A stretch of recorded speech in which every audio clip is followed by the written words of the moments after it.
except with a shape that seemed to be a cross between a banana and a hula girl. This was very odd, but very enjoyable. Welcome to the Re-Entry Archive. A banana and a hula girl. A Yopo experience report taken from erowid.org. After a good 8-year break, I suddenly got the itch to have a psychedelic experience again. Not being able to get anything nefarious, I looked online to see what was available legally. I decided on Yopo, although I was very nervous about the nose burn and the vomiting. I received a package of seeds and some edible lime in the morning, and decided to have a test run in the afternoon. I had eaten a bacon sandwich and had a cup of coffee in the morning, but had no lunch, so I was pretty close to having fasted beforehand. I read and read a report from Yopo, who claimed to never have any nausea, and I roughly followed this method. For my first try, I wanted to see if it worked, which is a bit stupid. Of course they worked. I chose one of the smaller seeds in the packet. I put it in a covered bowl in the microwave for 1 minute. I presume this was enough. I couldn't hear if the seed popped. But when it came out, the shell came off easily. I separated the inner material from the shell, not being too concerned if some of the inner material was lost, as this was going to be a trial run.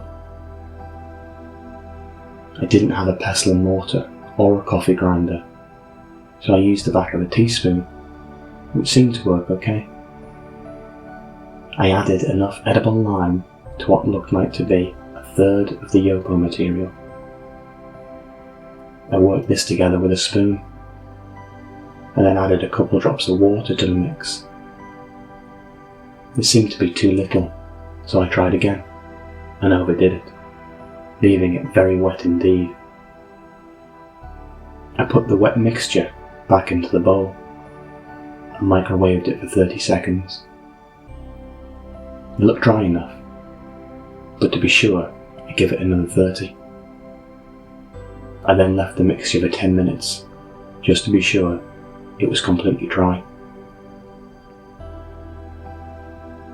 The mixture was now completely dry, so I took it upstairs into the small room, where I had my computer and music instruments, and prepared to snort it. Looking down at the brown-grey powder, I had second thoughts about snorting it. Frankly, I completely chickened out. I then Googled to see if you could smoke the fine powder, and decided to get out my wooden pipe, which hadn't seen any use in years, reasoning that this was a test dose, and that failure wouldn't matter too much.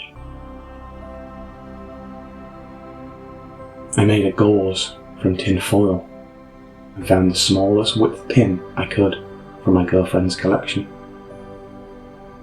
thinking that the powder would fall through, and made most holes around the top of the gauze.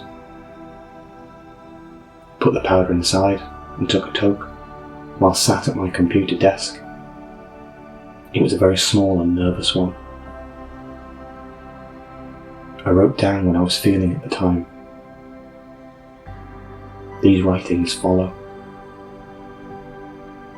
T plus 0.01.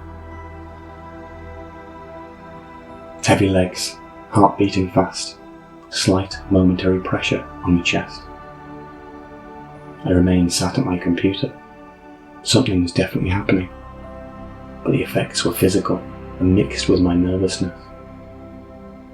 T plus 0.02. I was definitely feeling an effect.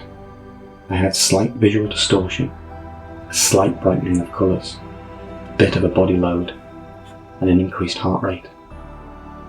I stuck on some music and a visualization program. T plus 0.05.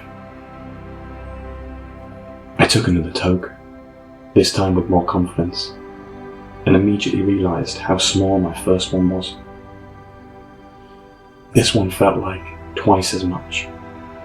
Blood rushed to my face, making it feel prickly. The visual effects became more pronounced. I couldn't find any music I liked and didn't like wearing headphones. I took them off, but kept the visualizations on. T plus 0.06.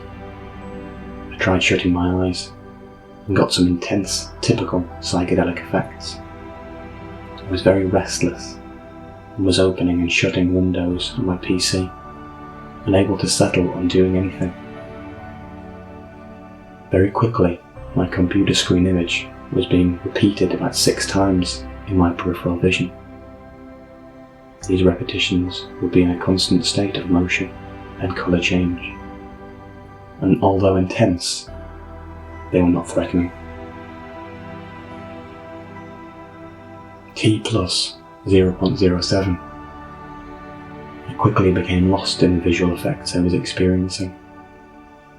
I got a full, open-eyed psychedelic light show.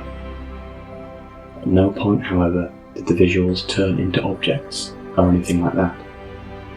It was purely a thriving mass of swirling pattern. I forgot I was writing a report, and added later that this was the point that I became engrossed. I still had a good handle on myself and what was going on. I could sense the real world beyond what I was seeing if I needed to. I felt very euphoric and astonished that the effects were this pronounced off one small seed.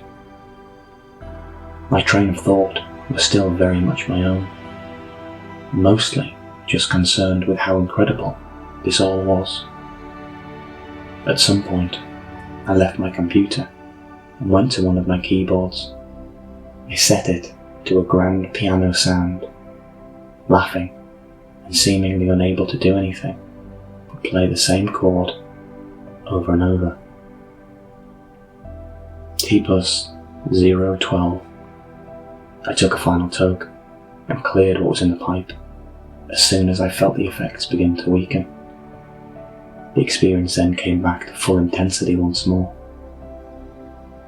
T plus 0.20. The effects appearing to fade, although they were still very strong.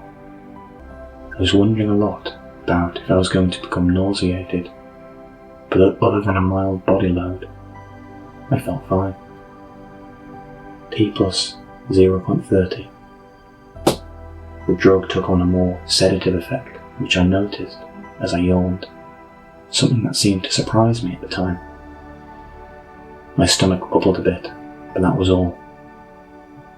I seemed to lose myself in my train of thought a few times, and decided I should lie down. I went to my bed with my limbs feeling quite heavy as I walked. T plus 0.31. I lay down in bed and shut my eyes. I hadn't shut my eyes for the intense part of the experience. To my surprise, I experienced intense, closed-eyed visuals. These seemed to be of a very different characteristic than my prior ones. Slower and less colourful, but far more defined and detailed. I first saw 6 or so undulating shapes that somehow had a human quality to them, coming up towards me. Then, after opening my eyes and closing them again, I saw a similar thing, except with a shape that seemed to be a cross between a banana and a hula girl. This was very odd, but very enjoyable. My mood was extremely good, and I had a permanent grin. I felt very tired and very glad that I was in bed. T plus 1. The closed-eyed visuals faded, and I decided to get up. The effects were rapidly declining. My mood was still very good. I went downstairs for the first time since smoking the powder and had a cigarette outside. My limbs felt heavy, but not uncomfortably so. I was still getting lost in my train of thought. I realised I had finished my cigarette a few minutes prior, but was still pacing up and down outside, completely engrossed in whatever I was thinking about. Around this time was the only point of the trip which became meditative. I told myself a few home truths during my wandering thoughts, but these were semi-ironic jokes to myself, and mostly part of my euphoria. After a couple of hours, the effects were barely noticeable. I remained in a fantastic mood, and found myself laughing a great deal. In conclusion, the experience was genuinely fantastic. I was hugely surprised with its intensity, how pleasurable it was, and how I didn't get any nausea. I think I did well reading around so much about Yopo before I tried it. I also think I got lucky deciding to smoke it, rather than snort it.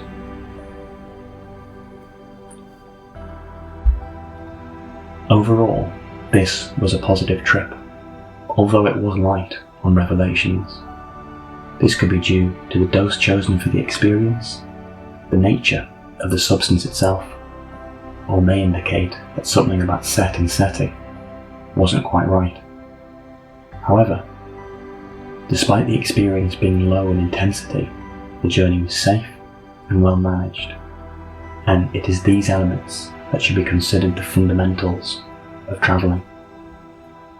There is nothing heroic about putting yourself or others at risk in order to blast into hyperspace, and given that this was the traveller's first journey with this specific substance, I would consider this experience to be more than enough.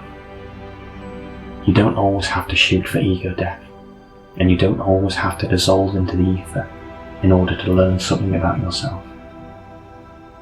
Nonetheless, there was the subtle presence of the trickster archetype in this experience. This is a commonly encountered archetype of psychedelia, which often presents itself as an elf or a jester or other fanciful characters from mythology.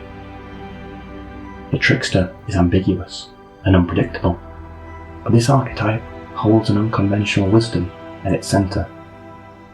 They manifest chaos and mischief, but use these tools to challenge authority, question the status quo, or subvert internal narratives.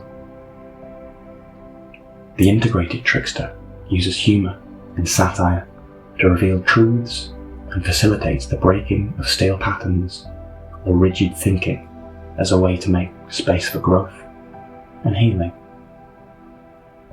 Integration of archetypes always begins with a dialogue. Find the inner trickster and ask this element of the psyche, what are you trying to teach me? What am I taking too seriously? Where can I invite more play, and paradox, and freedom into my life?